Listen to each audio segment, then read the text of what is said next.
So slight improvement on the last video. Still got my Lightning McQueen t-shirt on, but I thought I'd put a jacket and a tie on. I have a shave in the next one maybe, I don't know, depends.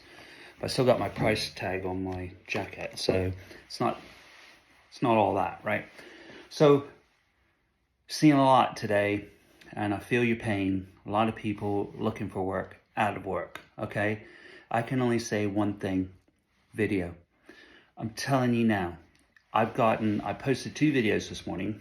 I've gotten tons of likes. I've gotten 3 people that want to speak to me on the phone, right? And I've got 2 people that want to work with me, right? In doing what I said on my other videos. So, and I tell you right now, it's been 15 minutes. Blow it up at the weekend. Get your video out there at the weekend. Why? People got time. They're sitting there Sunday morning, coffee, paper, enjoying the sunshine in the UK at least, right? Enjoying on a beach somewhere. It's 9 o'clock, 8 o'clock in the morning somewhere, right? That somebody's reading a paper and enjoying a coffee somewhere in the world, right? There's that period of the morning where they're going to be looking at this. Oh, I got 2 minutes, 5 minutes. Some of my other videos, 7 minutes, apologies. But you get the point. They're free, they're available. Get them now. You know people that are looking, you know companies that you want to reach out to, you know people who are likely to hire you. You probably connected them with on LinkedIn. That's why you're on here. You connected with those people that could provide you with either work, further advancement in your career, or potentially joint venture partnerships that you want to work with these people, right? That's why you've connected. Right? And then you got your other people who are looking for you for jobs and, you know, all that sort of stuff, right?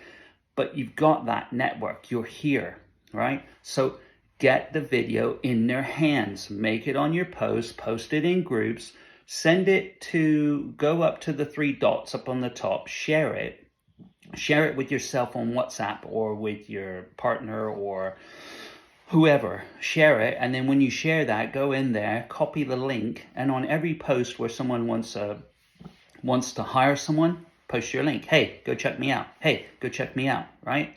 Send it to them. If you really, really want to get good at this, then you say, hey, John, it's Brett Robinson here. I see that you're looking for an SAP program test manager. Yep, I've got 30 plus years experience in testing. I used to test on aircraft fighter jets, another story another time.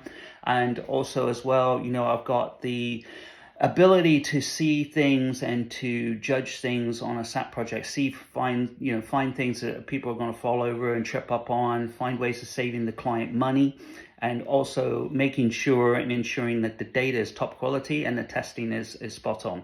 Okay, so, and I combine testing, I do all these different things with testing. I make sure the data is correct. I make sure I get into the hands of the developers and the testing very early on, what finance are going to look at on the reports at the end of it.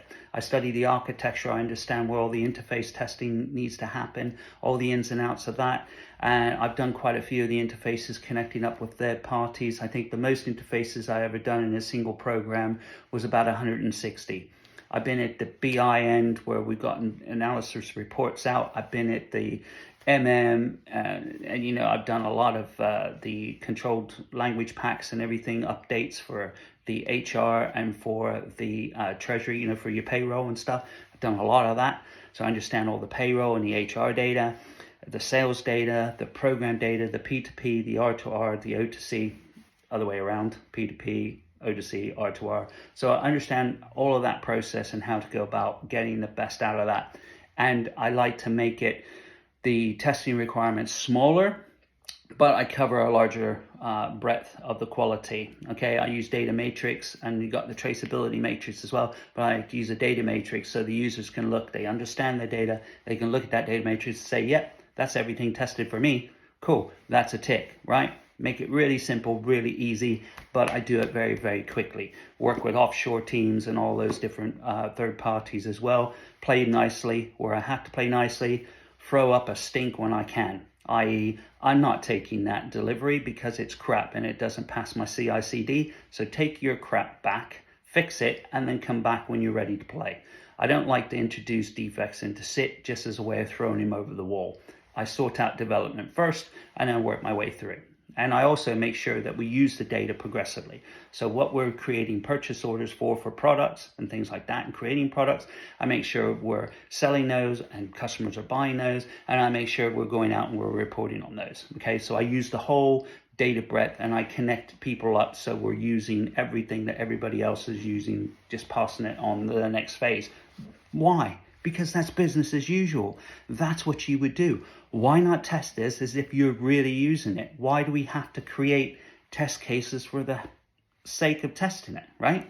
We're not testing SAP. We're testing to make sure our business processes work and we can do this job and our company makes money, right? End of. Get a video.